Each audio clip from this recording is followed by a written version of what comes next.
Hey, welcome back guys. Now let's talk about how you can change the battery in this 2025 Chevy Suburban key fob here.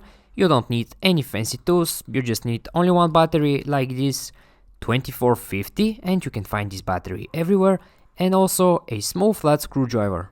And now when you're ready, let's begin with the tutorial. Well, the first thing you need to do is to remove this mechanical key over here, and to do that, right here you see this small button. Now, press this button, and when you press it this way you can very easily pull this mechanical key out. Now, when you remove the mechanical key, hold the fob like this, with the buttons facing down, and now you need to remove this back piece over here, this piece.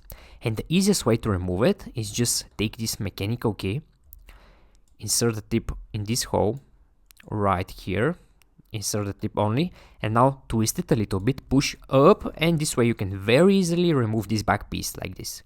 Be careful to not break the plastic. And when you remove it, right here you see your old dead battery. Now to remove the battery, again it's very easy.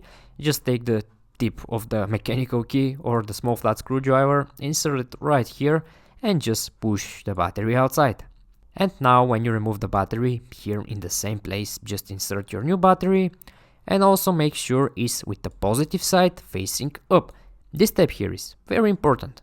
Now when you place your new battery over here, take this back piece again, make sure you align it perfectly like this, all corners to match perfectly, and just snap them together, just like this here. And when you do that, now take this mechanical key and put it back inside the fob, just like in the beginning, and right after that your key will be ready. You don't need to do anything else after that, it will just work fine. Okay guys, I hope you find this video useful, and take care.